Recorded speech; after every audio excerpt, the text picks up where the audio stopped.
House बिल्लाह मिनश शैतानिर रजीम बिस्मिल्लाहिर रहमानिर रहीम। ये हमारा practical है स्कॉलरशिप का। और क्योंकि मैं आपको पहले बता चुका हूँ, ये जो आपके होते हैं A B C आपके कॉलम्स होते हैं। 1 2 3 जो है आपकी रॉज होती हैं। ये आपके सेल्स हैं। और सेल्स की जो शनाख्त होती है उनके एड्रेस से होती है। जैसे ये वाला सेल जो है ये J1 है क्योंकि J इसका कॉलम है। और ये वाला जो J1 है क्योंकि J इसका कॉलम है और 1 इसकी रो है। तो जिस भी कॉलम में हम जाएंगे उसका सेल एड्रेस यहाँ पे नॉर्मली लिखा होता है। जैसे ये J3 हो गया, इसी तरीके से ये वाला जो है J9 हो गया, ये लिखा हुआ आ रहा। ये नेम जिसमें लिखा हुआ है ये A3 है, ये देखिए लिखा हुआ आ रहा है। और कोई भी फार्मूला जो है हम इक्वल टू से शुरू करते हैं। स्कॉलरशिप का ये हमारा प्रैक्टिकल है जिसमें हमें ये स्प्रेडशीट जो दी हुई है इसको कंप्लीट करना है। तो लिहाजा इसको कंप्लीट करने के लिए सबसे पहले मैं इसको कॉपी करूंगा। और कॉपी करने के बाद इसको मैं यहाँ पर कर दूंगा पेस्ट, ताकि काम में आसानी हो जाए मुझे। और इसके लिए मैं अब जो इंस्ट्रक्शन है इसकी उसको भी देख लेता हूँ। इंस्ट्रक्शंस क्या है? Apply formula to calculate scholarship according to the following range. एक, no scholarship for those student who obtain marks below 500। 500 से अगर कम मार्क्स है किसी बच्चे को, कोई स्कॉलरशिप नहीं है। इसके अलावा जिसको जो 30% scholarship of full fee will be awarded to those who obtain marks between 500 to less than 600। 500 से लेके और 600 के दरमियान, यानी 600 से कम होंगे, लेकिन 500 और 6599 तक इनको जो है 30% स्कॉलरशिप मिलेगी। इसी तरीके से 40% स्कॉलरशिप किनको मिलेगी? जिनके जो है 600 से लेके और 699 तक मार्क्स होंगे। 60% किसको मिलेगी? जिसके जो है वो 70% यानी कि 700 से अबव मार्क्स जिसके होंगे उसको 60% स्कॉलरशिप मिलेगी। और आखिर में हमने जिन स्टूडेंट्स ने स्कॉलरशिप हासिल की है उनको काउंट भी करना होगा। तो ये हमारा काम है आज का, ये टास्क है हमारा। इसको हम कैसे करेंगे ये भी हम देख लेते हैं। अच्छा, ये थोड़ा सा जो है ये अजीब हो रहा है यहाँ पे, लेकिन बहरहाल हम इसको यहीं पर ही कर देते हैं। सबसे पहली बात ये कि हमने तहा नाम की, अच्छा जो आपको पढ़ाया जा रहा है सर, जैसे आपको पढ़ा रहे हैं, तो हो सकता है नेम जो है उसमें दूसरे कॉलम में हो, दूसरा वाला जो है पहले कॉलम में हो। तो ये आप बाद में भी कर सकते हैं। पहले में नॉर्मली नाम ले आइएगा, जिसका भी हो पहले नाम ले आइएगा। वो आराम से हो जाएगा आपका। यहाँ से राइट क्लिक करके यहाँ से आप कट मारेंगे। कट मारने के बाद जो है वो उधर पेस्ट मार देंगे तो ये हो जाएगा, कोई ऐसा मुश्किल नहीं है। तो इसमें परेशान होने की जरूरत नहीं, इसमें आपको परेशान होने की कोई जरूरत नहीं है।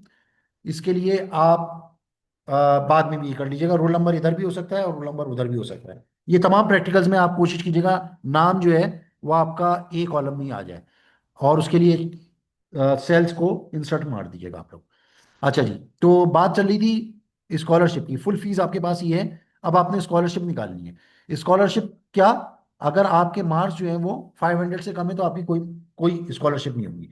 तो नॉर्मली हम क्या करेंगे, फार्मूला जो हम शुरू करते हैं वो हमेशा इज इक्वल्स टू शुरू करते हैं। इज इक्वल्स टू, अच्छा यहाँ पे फार्मूला लगेगा कौन सा? यहाँ पे फार्मूला हम पहले नोट पैड में इसको बना लेते हैं। नोट पैड में कैसे बनाएंगे हम, ये देखें। इज इक्वल्स टू लिखेंगे हम इफ, क्या, स्कॉलरशिप के मार्क्स दिए हुए केस में हमने ये देखना है। हमारे इस वाले केस में के के 4 में दिए हुए हैं, के 4 के अंदर दिए हुए हैं। तो हम लिखेंगे K4, if K4 is less than 500, तो स्कॉलरशिप अमाउंट क्या हो जाएगा? 0 हो जाएगा। ठीक है। उसके बाद फिर अगर ये अमाउंट जो है, अगर ये अमाउंट क्या है, if K4 is greater than equal two is less than 600 हो, ये एक तरीका है उसको करने का। लेस देन 600 होगा। देखिए 500 से जितने भी नीचे होंगे वो तो हमारे कट गए। अब हमें चाहिए क्या?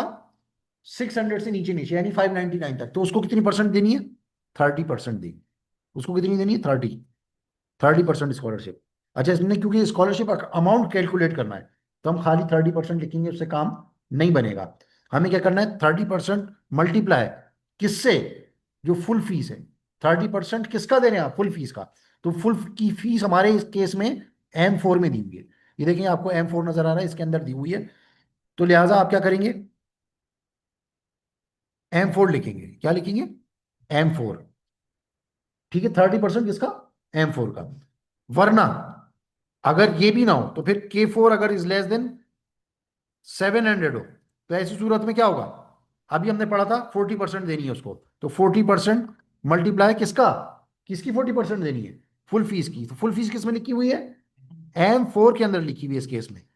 और इसके अलावा अगर ये भी ना हो, तो इस ये भी नहीं होगा, तो फिर क्या होगा? फिर जाहिर सी बात है 700 से अबव होगी। तो ऐसी सूरत में फिर आप क्या कर देंगे? इफ, अच्छा इसमें आपको इफ, आप इसको इफ्स कर दें तो ज्यादा बेहतर है। इफ्स कर देंगे तो ज्यादा आसानी से काम हो जाएगा। इफ्स आप कर देंगे तो फिर आपको दोबारा इफ नहीं लिखना पड़ेगा।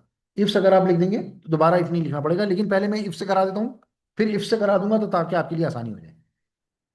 या पहले मैं इफ से करा देता हूँ क्योंकि इतना मैंने लिख दिया है, और आखिर में हम क्या लिख देंगे? K4 is greater than equal to 700। तो ऐसी सूरत में क्या हो? ऐसी सूरत में 60% है। 60% थी ना अभी हमने क्या देखा था? 60% स्टेरिक क्या? M4 full fees. तो ये आप फार्मूला यहां से उठाएं, और यहां से उठाने के बाद राइट क्लिक करें, कॉपी करें, और इसको यहां पर पेस्ट कर दें। वहां पे भी कर सकते हैं और यहां पर भी कर सकते हैं। तो इज इक्वल्स टू आपने किया, उसके बाद कंट्रोल V किया, और उसके बाद आपने जब एंटर मारा तो देखें 24,000 आ गया। ये आप यहाँ पे भी पेस्ट कर सकते हैं, और ये ऊपर टॉप पे भी कर सकते हैं। टॉप पे क्योंकि छोटा है, पूरा फार्मूला नजर आ रहा है। यहाँ पे करते तो ऊपर नीचे होके आता है, इस वजह से साफ नहीं आता। तो ये हो गया आपका स्कॉलरशिप, आपने निकाल ली। ये हो गया आपका इफ से ये फार्मूला। अब आप सिंपली क्या करेंगे? इसको ड्रैग एंड ड्रॉप मारिएगा नहीं। मैंने मार दिया है क्योंकि टाइम बचाना है मुझे। मुझे टाइम बचाना है, आपने टाइम नहीं बचाना। आपने सीखना है तो आप पूरा टाइम दीजिएगा। अच्छा, अब पेएबल फीस कैसे निकालेंगे? पेएबल फीस निकालने का बहुत ही आसान तरीका है। आप क्या करेंगे? पेएबल फीस को निकालने के लिए सिंपली क्या करेंगे? पेएबल फीस निकालने के लिए आप सिंपली क्या करेंगे? जो भी आपकी पेएबल फीस है, पेएबल फीस जो फुल फीस है, फुल फीस में से माइनस कर देंगे क्या? Scholarship amount.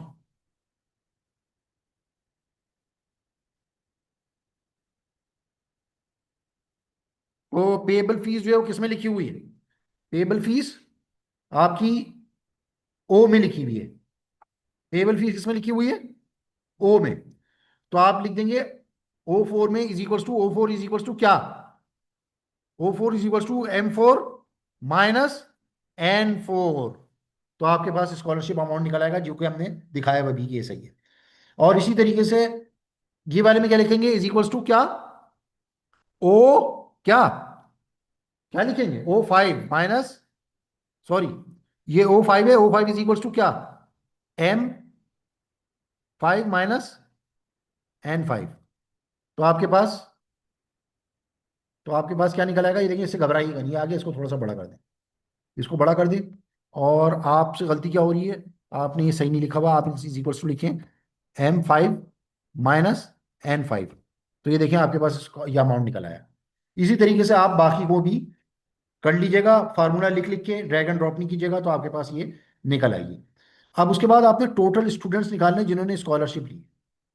टोटल स्टूडेंट्स निकालने आपने जिन्होंने स्कॉलरशिप ली है, तो उसका क्या फार्मूला होगा? उसके लिए सिंपल आप क्या करेंगे? Is equals to count if लगा देंगे। क्या कर देंगे? Count if. और काउंट इफ कब करें? कहां से कहां तक करें? पहले आप रेंज देते हैं, पहले आप रेंज देंगे। आप रेंज देंगे कौन सी?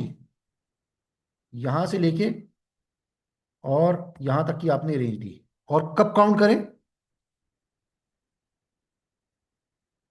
रेंज देने के लिए आप पहले, पहले आप यहां पे इज इक्वल्स टू लिखें। Is equals to count if क्या? O4 dot dot O9। O9 ही होगा, हाँ O9। और कब काउंट करें? जब जीरो ना हो, जब जीरो ना हो। या इसको आप इसको थोड़ा सा हमें चेंज करना पड़ेगा।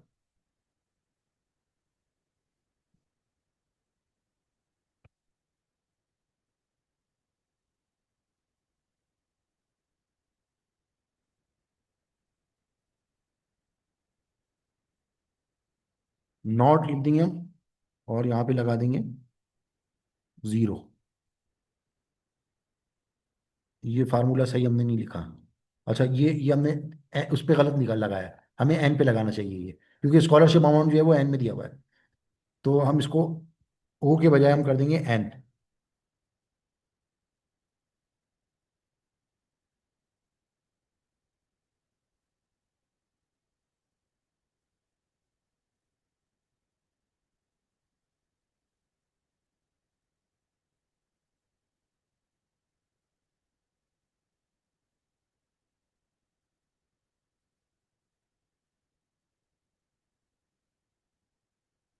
अच्छा।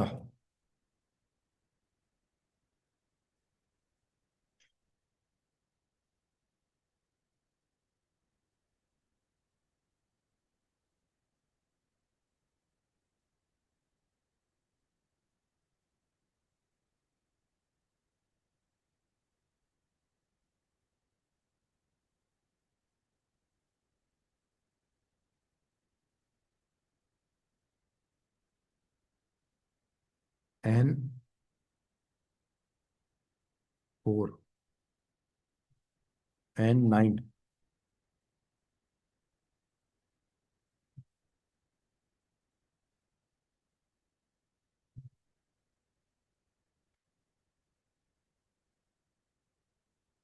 अच्छा, इसमें दरअसल इक्वालिटी आ रही है।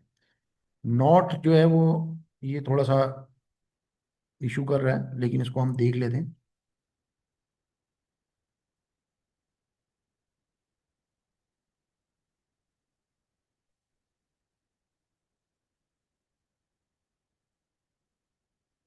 इसको हम लिख देते हैं and dollar is greater then 0।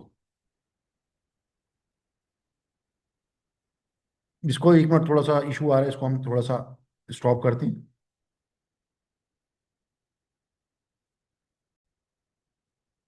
अच्छा, ये देखिए हमारे पास सॉर्ट आउट हो गया है। बेसिकली हम करेंगे क्या कि जो हमारे टोटल स्टूडेंट्स हैं जिन्होंने स्कॉलरशिप मिली है, जो कि यहाँ से लेके हमारे पास एंड तक हैं, जितने भी हों, हम पहला एड्रेस दे देंगे और लास्ट एड्रेस दे देंगे, उन्हें काउंट कर लेंगे। और उसमें जिसको 0 स्कॉलरशिप मिली हुई है उसको उसमें से माइनस कर देंगे, तो हमारे पास रिजल्ट निकल आएगा। तो उसके लिए हम फार्मूला जो बेसिकली लगाएंगे वो क्या लगाएंगे कि हम बेसिकली काउंट देंगे जितने भी स्टूडेंट्स हैं उनका, और उसमें से माइनस कर देंगे ऐसे स्टूडेंट जिनको 0 स्कॉलरशिप मिली हुई है। तो उसके पास हमारे पास जो है वो वो स्टूडेंट्स आ जाएंगे जिनको हमें स्कॉलरशिप मिली हुई है। अब मिसाल के तौर पे मैं इस स्टूडेंट के नंबर बढ़ा देता हूँ और उसके मैं कर देता हूँ 600। तो आप देखें अब इसकी तादाद जो है वो 6 आ गई है। तो ये हमारा प्रैक्टिकल था जिसमें हमने स्कॉलरशिप निकालनी थी बच्चों की ऐसे बच्चों की जिनको स्कॉलरशिप मिली हुई है। तो ये हमने निकाल लिया है और ये हमारे पास रिजल्ट आ गया है इसका। तो आई होप कि ये आपकी समझ में आया होगा। ये स्कॉलरशिप का प्रैक्टिकल था, इसके बाद हम दूसरा प्रैक्टिकल देखते हैं। अस्सलाम वालेकुम वरहमतुल्लाहि वबरकातुहू।